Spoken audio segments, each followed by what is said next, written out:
네, 먼저 우리 지난주에 이 불미스러운 일이 있어가지고 제가 이제 코로나에 확진이 되는 바람에 그래서 이제 설교 순서가 이제 뒤로 이렇게 밀렸는데 저 때문에 우리 교회에서 최연소 이 코로나 확진자도 나왔습니다. 이제 100일이 간 넘은 저희 아들이랑 이제 딸이 코로나에 확진이 돼가지고 그래서 이제 좀 고생을 했는데 그래도 우리 기도해 주셔서 또 목사님이 시간마다 이렇게 광고도 해주시고 우리 같이 기도하자 하셔서 그 기도 때문에 아마 이제 빨리 회복이 되지 않았나 그렇게 저는 믿습니다. 네, 그러니까 여러분들도 이제 이 아프신 또 일이 있거나 또 기도가 필요한 일들이 있으면 이 주변에 또 기도 부탁하시고 또 이제 사역자들에게 또 기도해달라고 이렇게 요청하시면 기도에는 능력이 있는 줄 믿으니까 우리 함께 기도할 때 우리 하나님이 또 은혜 주시고 또 회복도 주실 줄로 믿습니다. 오늘 이 은혜 없는 은혜의 집으로 이 말씀을 잠시 드리겠습니다. 유대인들은 이 명절이 되면은 예루살렘 성전으로 올라갔습니다. 그래서 하나님께 제사를 드리고 이 명절 기간을 다 보낸 다음에 다시 자신이 살던 곳으로 돌아갔지요. 오늘 본문 1절 말씀을 보니까 예수님께서도 이 유대인이셨기 때문에 이 명절이 되어서 어디로 가십니까? 예루살렘으로 이제 가셨다. 이렇게 이제 표현을 하고 있습니다. 유대인들이 명절에 예루살렘으로 올라가는 이유는 하나죠. 바로 하나님 앞에서 이 제사를 드리는 것입니다. 이 명절 기간을 보내면서 예루살렘 성전으로 들어가서 이 제사를 드리고 또 그 좋은 시간을 이제 보내게 되는 것인데 이어지는 2절 말씀을 보게 되니까 우리 예수님이 향하신 곳은 조금 다른 장소였습니다. 예수님의 발걸음이 이 예루살렘 성전으로 향하지 않으시고 베데스다라 이름하는 이 못으로 방향을 이제 돌리셨습니다. 이 말씀을 조금 우리가 이해하기 위해서 이 당시 예루살렘 성전과 이 베데스다 못을 이제 그림으로 소개한 사진이 한 장 있는데 이 사진을 이제 보여주시면 이제 양문이라는 곳을 이제 들어가시면 이 길이 나옵니다. 두 갈래 길로 갈라지게 되죠. 이 초록색깔 양문으로 들어가셔서 예루살렘 성전으로 가기 위해서는 왼쪽으로 이렇게 방향을 틀어서 들어가야 됩니다. 그리고 베데스다 못은 이 오른쪽으로 방향을 틀어서 이제 가는 겁니다. 그러니까 왼쪽과 오른쪽이 전혀 다른 이 공간이었습니다. 그래서 이 예루살렘 성 안에 예루살렘 성전으로 들어가기 위해서는 양문이라는 이 문을 통과해야 되는데 물론 다른 이 6개의 문이 더 있습니다. 다른 문도 있지만 예수님께서 오늘 양문으로 들어가셔서 이 왼쪽으로 꺾지 않으시고 오른쪽으로 이제 방향을 꺾으셔서 이 베데스다 못으로 가셨다라는 겁니다. 이것을 우리가 이제 기억하게 되는데 우리가 이제 본문에서 이제 주목해야 될 부분이 바로 이것입니다. 예수님은 이 평범하고 또 일반적인 사람들이 이 들어갈 수 있었던 장소, 유대인이라면 명절에 이 들어가야만 하는 예루살렘 성전, 그곳으로 향하지 않으셨습니다.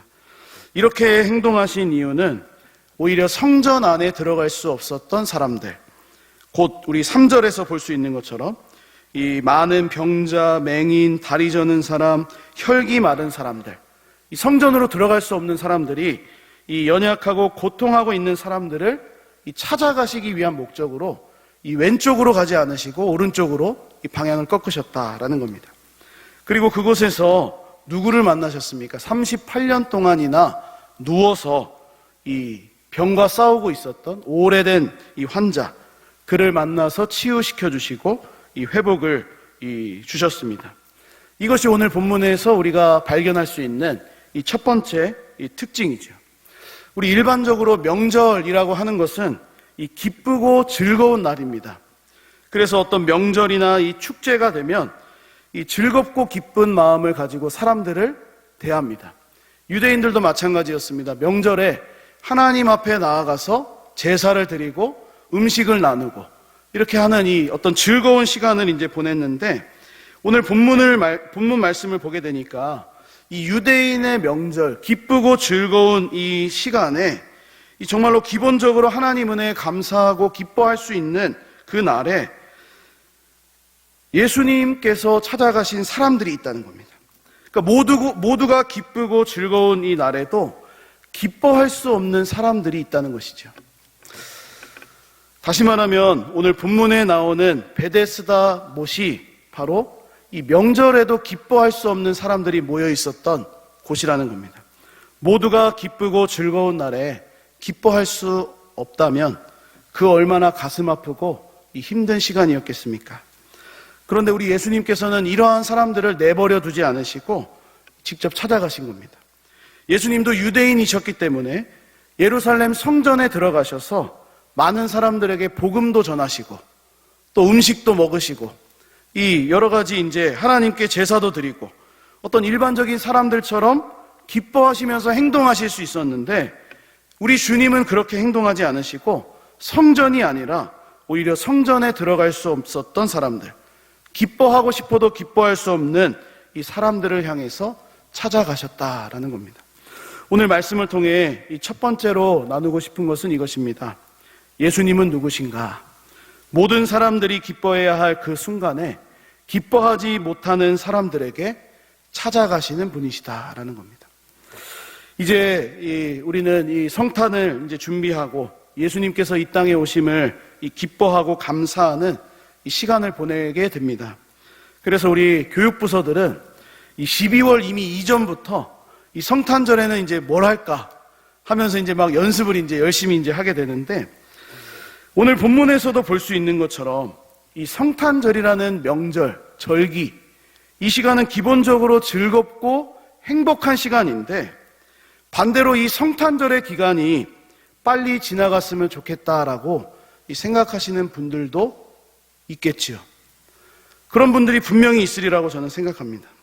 오늘 본문에서 유대인의 명절이 되었지만 예루살렘 성전에 들어갈 수 없었던 사람들처럼 함께 기뻐하고 즐거워할 만한 가족이 없는 사람들, 이 성탄절에 기뻐할 수 있겠습니까? 이해할 수 없는 문제와 염려로 가득한 사람들, 아무리 이 성탄의 기쁨이 있다고 한들 그 사람에게 무엇이 유익이 될 수 있겠습니까? 말할 수 없는 고통과 질병 가운데 있는 사람들이라면 이 성탄절이 그냥 빨리 좀 지나갔으면 좋겠다. 아니 성탄절뿐만 아니라 모든 시간이 그냥 빨리 지나갔으면 좋겠다. 혹 그렇게 생각할지도 모르겠습니다. 그래서 우리는 이 성탄절을 준비하고 기다리는 이 시점 가운데 우리끼리만 즐겁고 기뻐하고 감사하는 어떤 축제의 시간, 행복한 시간, 그것을 보내는 것을 넘어서 예수님이 정말로 찾으시고 회복시켜 주셨던 이 연약한 자들, 병든 자들, 기뻐할 수 없는 자들, 어려움 당한 자들에게 우리 예수 그리스도를 전하는 그런 시간으로 사용할 수 있어야 되겠습니다. 혹시 우리 가운데도 이 예수님이 이 땅에 오신 이 성탄의 기쁨을 느끼지 못하고 이 병이 없지만 마음의 병이 든 것이죠. 예수님이 오신 이 성탄의 기간인데 기쁘지가 않은 겁니다. 그냥 똑같은 것입니다. 그런 분들이 혹시 계시다면 이번 성탄절을 기다리며 준비하는 이 시간에 우리 예수님께서 오늘 본문에 찾아가 주신 것처럼 우리의 마음속에, 그분들 마음속에 찾아가 주셔서 개인의 삶의 어려운 문제들, 또 어려운 환경 속에서 정말로 하나님 주시는, 우리 주님이 역사하시는 회복과 또 기적의 은혜들이 있기를 간절히 소망합니다. 우리 두 번째로 오늘 본문에서 보게 되는 것은 이 장소의 이름이 베데스다라는 겁니다. 베데스다. 이 베데스다라는 이름의 뜻이 무엇입니까? 은혜의 집, 자비의 집입니다. 이 기본적으로 이름이 너무 좋습니다.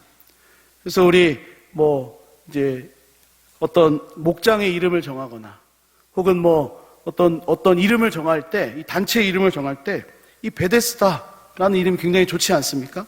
은혜의 집이다, 자비의 집이다. 우리 창세기에도 보게 되면 이 야곱이 형 에서를 피해서 도망가던 때, 그때 이제 돌베개를 베고 잔 그 자리가 베델이다. 그래서 이 하나님의 집이다라는 의미를 가지고 있는 것처럼 이 베데스다라는 이 말은 벳이라는 말과 베트라는 말과 헤스다라는 이 말이 이 합쳐져서 만들어진 단어입니다. 그래서 은혜의 집, 자비의 집이 되는 것이죠. 이 베데스다의 이름이 은혜의 집, 자비의 집인데 이곳에서 보여지는 모습은 어떻습니까? 또 말씀을 통해 우리가 알게 되는 상황은 은혜와 자비랑은 거리가 멀어 보입니다. 베데스다에 모여있는 환자들, 이 사람들, 왜 이곳에 있냐면 이 3절과 4절 말씀을 보니까 그 이유를 이제 설명을 해주고 있습니다. 오늘 본문 3절과 4절에 물의 움직임을 기다리고 있었습니다. 왜냐하면 4절에 천사가 가끔 못에 내려와 물을 움직이게 하는데, 움직인 후에 모두가 다 이 치료를 받고 모두가 다 회복이 되는 것이 아니라 가장 먼저 들어가는 자가 어떤 병이든지 낫게 되는 그러한 역사가 있었기 때문에 이 환자들이 다 이곳에 모여 있는 것이죠. 이 은혜의 집이라고 불리는 이 베데스다에 무엇 때문에 사람들이 모여 있는지를 말씀해 주고 있다는 것입니다. 이 말이 사실일까요? 거짓일까요? 저는 이 본문을 묵상하면서 이 거짓에 조금 더 가깝지 않을까 생각을 했습니다. 그렇게 생각하는 이유가 무엇이냐면, 하나님이 우리에게 은혜를 주실 때, 하나님이 우리에게 자비를 주실 때, 그것은 은혜와 자비가 가진 성격 때문에 그렇습니다. 우리가 아는 하나님의 은혜와 자비는 이 세상이 말하는 것처럼 가장 열심히 일한 사람, 가장 1등으로 섬긴 사람들에게만 주는 것이 하나님의 은혜와 자비가 아닙니다. 어떤 면에서는 가장 약한 사람, 가장 나중에 들어간 사람, 가장 받을 수 없는 사람이 받는 것이 은혜의 성격이고 이 자비의 성격입니다. 그래서 지금 베데스다에서 가장 먼저 들어가는 자가 병에 나았다라는 이 말이 진짜가 아니라 가짜에 가깝다라는 것이죠. 사람들이 만들어낸 이 소문에 가깝다라는 겁니다. 오늘 베데스다에 모여있는 수많은 환자들이 기대하고 기다리고 있는 이 은혜와 기적은 혹시 정말로 가끔 그런 일이 있다 할지라도 우리가 알고 있는 하나님의 은혜와 자비의 성격과는 굉장히 거리가 멀다라는 것입니다. 한 가지 예를 들어보겠습니다. 예수님께서 말씀하신 우리 마태복음 20장의 포도원 비유를 우리가 한번 생각해 보면 되겠습니다. 포도원 품꾼의 비유를 생각해 보면 되는데, 우리 이곳에서는 이제 포도원 주인으로 우리 하나님이 등장하십니다. 포도원 주인으로 이제 이 비유되시는 하나님께서는 아침 일찍부터 나가셔서 품꾼들을 부르시죠. 아침에 나가서 이 장터에 있는 사람들을 데려오십니다. 그래서 너희가 내 밭에 와서 이제 일해라, 수고해라. 이 품꾼들을 부르는데, 포도원이 얼마나 큰지, 이 하나님이 다스리시는 이 어떤 포도원이 너무나 커서 계속해서 시간마다 나가셔서 사람들을 부르시는 겁니다. 결국 이제 일을 다 마쳐야 하는 그 시간, 제11시가 되었습니다. 우리나라 시간으로 하면 오후 5시, 이제 퇴근해야 되는 시간입니다. 1시간만 있으면 이제 집에 가야 되는데, 그 시간에도 나가셔서 품꾼을 불러오십니다. 그리고 일을 시키신 후에 놀라운 일이 벌어지게 되는데, 가장 마지막에 온 사람부터 시작해서 약속한 대로 임금을 주시는 것이죠. 이 삭스를 주시는데 한 데나리온씩을 주십니다. 가장 나중에 온 사람부터 이제 이 삭스를 받게 되는데, 가장 먼저 온 사람에게까지 이제 점점점 순서가 다가옵니다. 그런데 모두에게 똑같이 한 데나리온씩을 이 포도원 주인이 주는 겁니다. 사실 이곳에서 먼저 온 품꾼이 이제 생각을 했습니다. 가장 마지막에 온 사람이 한 데나리온 받는 것을 보고 속으로 생각을 했습니다. 마태복음 20장 10절에 보니까 먼저 온 자들이 와서 더 받을 줄 알았더니 더 많이 수고했습니다. 1등으로 이 포도원에 들어왔습니다. 그래서 더 이 땡볕 아래에서 수고를 많이 했습니다. 그런데 그들도 한 데나리온씩을 받습니다. 그러자 먼저 온 사람들이 어떻게 합니까? 속으로 그렇게 생각했는데 한 데나리온 똑같이 받으니까 이 원망을 하는 것입니다. 아니, 어떻게 가장 1등으로 내가 이 포도원에 들어왔는데, 나는 아침 9시부터 들어와서 일을 했는데 어떻게 가장 꼴찌로 들어온 사람하고 나와 똑같이 대우를 하실 수가 있느냐, 그렇게 주인을 향해서 원망하는 겁니다.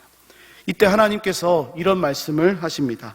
마태복음 20장 14절 말씀입니다. 내 것이나 가지고 가라. 나중 온 이 사람에게 너와 같이 주는 것이 내 뜻이니라. 주 안에 사랑하는 여러분, 저는 이것이 하나님의 은혜와 자비라고 생각합니다. 하나님은 1등에게만 기적을 베풀어 주시고 치료를 주시는 분이 아니라 먼저 온 사람이나 나중 온 사람 모두에게 동일한 은혜, 동일한 회복을 주시는, 그에 합당한 값을 이 주시는 분이시다라는 겁니다. 그러니 오늘 본문으로 이제 돌아와서 이 베데스다라는 곳은 은혜의 집이긴 한데 은혜가 없는 은혜의 집이다라고 할 수가 있는 겁니다. 혹시라도 물이 움직이지 않을까, 물이 조금이라도 찰랑거리는 그 순간에 모두가 1등을 하기 위해서 경쟁해야만 하는 곳이 이 베데스다였기 때문입니다. 이름은 은혜의 집인데 하나님의 은혜와 자비의 성격과는 전혀 거리가 먼 것입니다. 베데스다는 바로 우리가 사는 이 세상을 보여줍니다. 세상은 아주 어릴 때부터 1등을 해야 한다고 가르칩니다. 너가 1등을 해야지. 우리 아들이 이 걸음마도 1등으로 해야지. 예? 말도 1등으로 해야지. 예? 공부도 1등 해야지. 1등으로 수석으로 졸업해야지. 이 어렸을 때부터 계속해서 하는 말이 무엇입니까? 1등 해야지. 성공해야지. 그래야 좋은 대학 가고 좋은 직장에 가고 좋은 환경에서 살 수 있다. 여러분, 저는 좋은 대학에 가는 것, 또 좋은 직장이 나쁘다라고 말하고 싶은 것은 아닙니다. 다만 세상이 말하는 행복이 무엇이냐? 바로 베데스다처럼 수많은 경쟁자들을 다 물리치고 이 경쟁자들을 다 이기고 네가 1등이 되어야지만 행복하다라고 이 어렸을 때부터 가르친다는 것이죠. 그러나 이 인생을 많이 살아오신 우리 분들에게 묻고 싶습니다. 지금까지 살아온 인생을 우리가 돌아보면 꼭 1등을 해야지만 행복했습니까? 꼭 수많은 경쟁자들을 다 이기고 내가 남아야지만 이 행복한 삶이 되지는 않았습니다. 그러므로 오늘 이 베데스다가 말하는 은혜는, 행복, 기적은 거짓입니다. 거짓 은혜이고 거짓 행복이고 거짓 기적이죠. 어떻게 하나님께서 가장 먼저 들어온 사람에게 이 기적을 베푸실 수 있겠습니까? 하나님이 천사를 보내셔서 그렇게 하시겠습니까? 저는 아니라고 봅니다. 오늘 본문의 이야기가 바로 이 은혜 없는 집에 바로 예수님이 방문하신 이야기입니다. 거짓 은혜, 거짓 행복이 난무하는 이 세상 가운데 참 은혜와 행복을 주시는 예수님께서 찾아오신 이야기가 바로 오늘 이 베데스다에서 일어난 이야기라는 말씀입니다. 그래서 5절 말씀을 보게 되니까 도저히 1등으로는 이 베데스다의 못에 들어갈 수 없는 환자, 38해 된 환자, 이 38년 된 이 환자가 예수님을 만납니다. 이 사람은 도저히 1등 할 수 없는 사람입니다. 여러분, 38년 동안 누워있으면 그 등이 어떻겠습니까? 아무리 이렇게 뒤집고 한다 하더라도 우리가 병원에서 몇 개월만 누워있어도 이 몸이 완전히 뒤에가 다 망가지지 않습니까? 이 38년 동안 누워있는데 이 사람의 몸이 이제 성할 리가 없는 것이죠. 그런데 이렇게 1등 할 수 없는 사람이 예수님을 만나게 되므로 치유가 되고 회복이 되고 그것으로 이제 걸어가게 되는 참 은혜와 행복을 경험하고 있다는 것입니다. 이것이 오늘 본문에 말하고자 하는 참 은혜요 참 행복입니다. 요한복음 1장 말씀을 보게 되니까 우리 1장 14절에 예수님을 이렇게 소개합니다. 은혜와 진리가 충만하신 분이다. 은혜 없는 집에 예수님이 방문하시니까, 은혜가 충만하신 분이 방문하시니까 그것이 변화되는 겁니다. 은혜 받을 수 없는 38년 된 환자가, 38해 동안 누워있던 환자가 은혜를 받게 되는 것입니다. 그러므로 이 은혜 없는 은혜의 집에 필요한 것은 사람이 아닙니다. 이 사람이 이야기합니다. 네가 낫고자 하느냐 예수님 묻자 7절에 사람이 없어서, 저를 못에 넣어주는 사람이 없어서 제가 낫지 못하고 있습니다 라고 말합니다. 그러니까 사람이 필요한 것이 아니죠.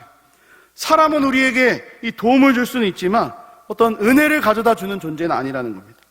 그러므로 천사나 기적이 이 은혜 없는 은혜의 집에 필요한 것이 아니라 바로 은혜와 진리가 충만하신 예수님이 필요하다라는 겁니다. 오늘 말씀을 통해 두 번째로 받을 수 있는 은혜가 이것입니다. 세상의 방법, 1등이 돼야지만 행복하다, 경쟁자들을 다 물리쳐야지만 행복하다라는 것이 아니라, 그것이 행복이고 그것이 기적이다, 그것이 아니라 바로 은혜와 진리가 충만하신 예수님만이 우리에게 참된 행복과 은혜를 주신다는 것입니다. 주 안에 사랑하는 여러분, 혹시 이 성탄절을 이제 우리가 준비하고 있는데 베데스다처럼 내 마음이, 내 심령이, 우리의 삶이 은혜 없는 것처럼 느껴지신다면, 어떤 세상의 방법, 사람의 도움, 이것으로 은혜가 얻어지는 것이 아니라 바로 은혜와 진리가 충만하신 우리 예수님과 교제하고 예수로 충만한 삶을 살 때에 이 은혜가 주어진다는 것을 믿으시기 바랍니다. 말씀을 마무리하고 정리하면서 이 예수님이 말씀하셨던 것 가지고 이제 던지신 질문을 가지고 좀 마무리를 하려고 하는데, 이 6절을 보게 되니까 이런 말씀이 있습니다. 예수님께서 38년 된 이 38해 된 병자를 보시고 이렇게 말씀하시죠. 6절에 그 누운 것을 보시고 병이 벌써 오래된 줄 아시고 이르시되. 여기서 중요한 것은 이제 세 가지입니다. 보시고 아시고 이르셨다라는 거죠. 그러므로 예수님은 이 모두가 행복해야 하는 명절의 기간, 이 유대인들이 다 예루살렘 성전에 들어가서 기뻐하고 즐거워해야 하는 이 시간에 이 38년 된 38해 된 이 병자가 얼마나 고통하고 있는지를 아셨다, 보셨다, 그리고 말씀하셨다라는 것을 이 성경이 지금 강조를 하고 있는 겁니다. 예수님은 38년 된 병자, 이 38해 된 병자를 만나기 위해서 이 베데스다로 향하셨습니다. 그리고 그에게 질문을 던지십니다. 네가 낫고자 하느냐? 저는 이 질문이 굉장히 이제 뜻밖의 질문으로 다가왔습니다. 만약 내가 이 38년 동안 병 때문에 고생하고 있는데 어떤 사람이 갑자기 와서 네가 낫고자 하느냐라고 한다면 여러분 어떻게 반응하시겠습니까? 아니 지금 나 38년 동안 고생했는데 낫고 싶은 게 당연하지. 지금 이 자리에 앉아있는 이유도 내가 낫기 위해서, 못에 들어가기 위해서 지금 있는 거 아닙니까? 이 사람이 지금 내 마음을, 내 속을 뒤집어 놓는 거 아닙니까? 이렇게 이제 반응하지 않겠습니까? 예수님이 지금 그렇게 질문하고 계신 겁니다. 낫고 싶으세요? 네가 낫고자 하느냐? 심지어 예수님은 어떤 분이시냐면 이 환자가 얼마나 고통하고 있는지를 보시고 아시고 질문하신 겁니다. 다른 사람들은 모를 수 있습니다. 사람들은 이 사람이 38년인지 40년 동안 고생을 했는지 모르고 네가 낫고자 하느냐, 낫고 싶으세요? 라고 질문하실 수 있는데 예수님은 이미 다 아십니다. 이 사람이 얼마나 고통하고 있는지, 얼마나 아픈지, 38년 동안 고생했는지를 아십니다. 그런데도 질문을 던지십니다. 베데스다에 많은 환자들이 있었습니다. 우리 3절에 병자, 맹인, 다리 저는 사람, 혈기 많은 사람, 많은 병자들이 있었습니다. 왜 굳이 38해 된 이 병자, 이 38년 된 병자에게 이런 질문을 던지셨을까요? 이 성경을 보게 되면 이 38년이라는 숫자가 굉장히 상징적인 의미를 가지고 있기 때문입니다. 신명기 2장 14절 말씀 보게 되니까 이런 말씀이 나옵니다. 가데스 바네아에서 떠나 세레 시내를 건너기까지 38년 동안이라. 이때에는 그 시대의 모든 군인들이 여호와께서 그들에게 맹세하신 대로 진영 중에서 다 멸망하였나니. 여러분, 이스라엘 백성들이 출애굽을 했습니다. 그리고 가데스 바네아라는 지역에 이르기까지 2년이라는 시간을 걸어갑니다. 그리고 가데스 바네아에서 어떤 일이 일어나냐면 하나님을 향해서 원망하고 불평하는 겁니다. 우리가 저기 갈 수 없다. 저들은 이 기골이 장대하고 저들은 너무나 이 전쟁에 능하기 때문에 우리는 갈 수가 없다. 우리는 메뚜기와 같다. 이 불평과 원망을 하죠. 이 가데스 바네아에서 다시 돌아서 나옵니다. 그래서 38년 동안 광야 생활을 하기를 시작합니다. 다시 말하면 이 38년이라는 숫자는 가데스 바네아에서 하나님의 약속을 믿지 못하고 이 불신의 말을 해서 다시 가나안 땅에 들어가기까지의 시간이라는 겁니다. 40년이라고 우리가 알고 있는데 사실은 이제 불순종해서 이제 이 멸망하는 그 시간이 바로 이 38년, 38해다라는 거죠. 이 성경이 말하는 38년이라는 시간이 바로 하나님의 약속을 믿지 못했던 시간, 믿음 없이 살았던 시간, 예수님을 만나기 이전의 이 상태를 의미한다는 것입니다. 오늘 본문에서 베데스다에 많은 환자들이 있었지만 예수님께서 한 사람, 이 38년 된 병자만을 만나서 회복시켜 주신 이 말씀이 바로 예수님 만나기 이전의 이 사람의 현실을 보여주시기 위함이다라는 것이죠. 이러한 사람들에게 오늘 예수님이 말씀하시는 겁니다. 네가 낫고자 하느냐. 그런데 저는 예수님 믿기 이전의 어떤 상태를 의미하기도 하지만 한 걸음 더 나아가서 우리에게 이 적용을 좀 해보고 싶습니다. 이미 예수님을 믿은 우리들, 하나님의 자녀가 된 우리들에게도 이 말씀은 동일하게 적용될 수가 있습니다. 왜냐하면 예수님이 지금 던지시는 이 질문의 목적은 단순히 그냥 병만 고쳐주고 끝나는 관계가 아니라 바로 그 사람과의 이 관계를 회복시키고자 하는 그 의미가 담겨 있기 때문입니다. 38년 동안 병으로 고생했다면 당연히 낫고 싶은 마음은 당연합니다. 당연히 낫고 싶죠. 며칠만 몸이 아파도 빨리 낫고 싶다라는 게 우리 일반적인 생각입니다. 그런 사람에게 굳이 낫고자 물으실 때는 이유가 있다는 것이죠. 그 속을 몰라서 하시는 말씀이 아니라 바로 예수님의 질문 속에는 무엇인가 의미가 있다는 겁니다. 예수님이 이렇게 말씀하신 이유는 바로 이것입니다. 너는 사람들이 너를 베데스다 못에 넣어주기를 원하고 살았지만 이제는 그것을 바라고 살 필요가 없다. 내가 너에게 참 행복과 치유를 주기를 원한다. 이번 한 번만 기적을 베풀고 끝나버리는 관계가 아니라 남은 너의 인생, 너의 영원한 삶까지도 내가 책임져 주기를 원한다. 그렇게 말씀하시는 것입니다. 네가 낫고자 하느냐? 그러면 너는 내가 지금 주는 이 기적 받고 나서 남은 너의 인생, 너의 영원한 삶을 나와 함께 동행하자. 우리 주님이 그렇게 이 뜻하는 말씀으로 지금 질문을 던지신다는 겁니다.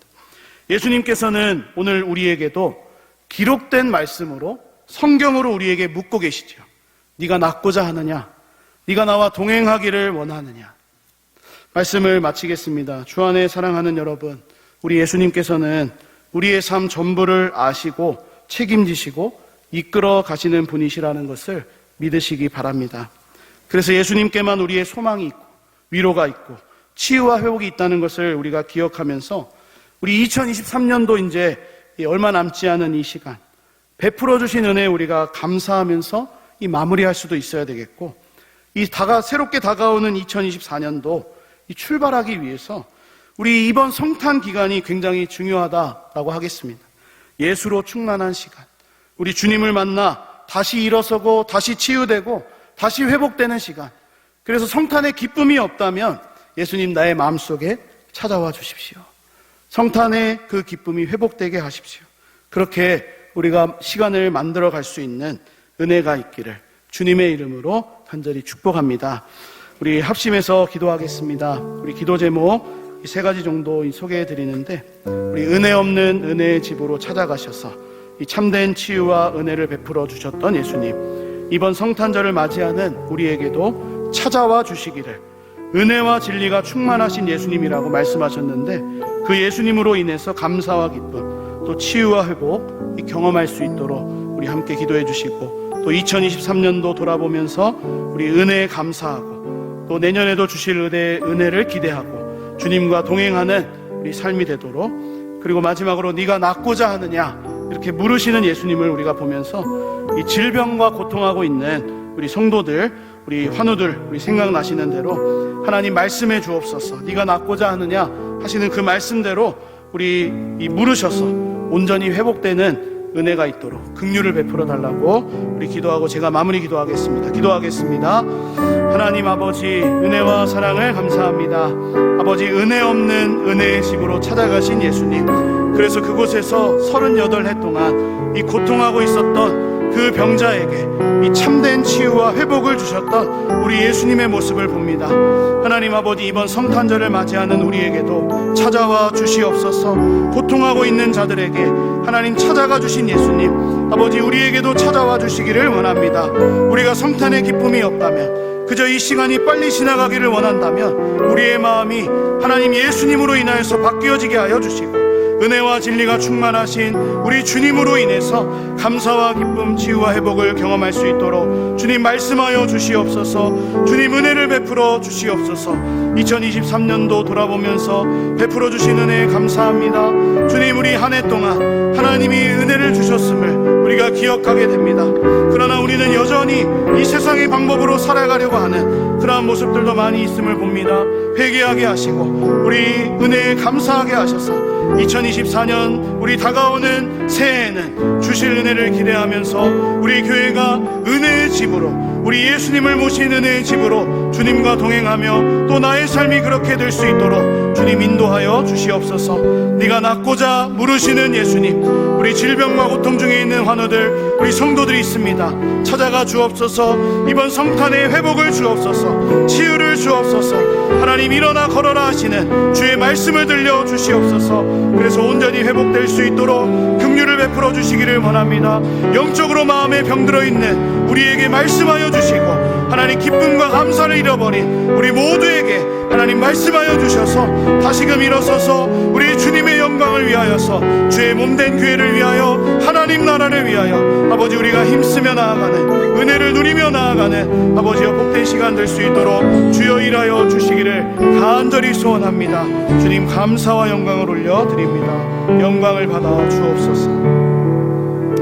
하나님 아버지, 오늘 말씀을 통하여 은혜와 진리가 충만하신 우리 예수님을 바라보게 하여 주시니 감사합니다. 은혜 없는 은혜의 집에 찾아오신 예수님, 이번 성탄을 맞이하여 준비하는 우리 모두에게도 찾아와 주셔서 우리 예수님으로 인해 은혜와 기쁨을 누리며 치유와 회복도 경험하는 시간 되게 하여 주시옵소서. 2023년을 잘 마무리하며 베풀어 주신 은혜에 감사하는 우리가 되게 하시고, 우리 다가오는 새해에도 주님과 동행하며 승리하는 우리 모두가 되도록 은혜 베풀어 주옵소서. 질병과 어려움 때문에 고통하고 있는 우리 환우들이 많이 있습니다. 우리 주님께서 친히 찾아가 주시고 말씀하여 주셔서 건강한 몸으로 회복되어 우리 더욱더 힘있게 또 은혜 아래에서 신앙생활해 나갈 수 있도록 도와주시옵소서. 모든 것 감사드리오며 우리에게 참 행복과 구원을 주시기 위하여 오신 예수 그리스도의 이름으로 간절히 기도합니다. 아멘.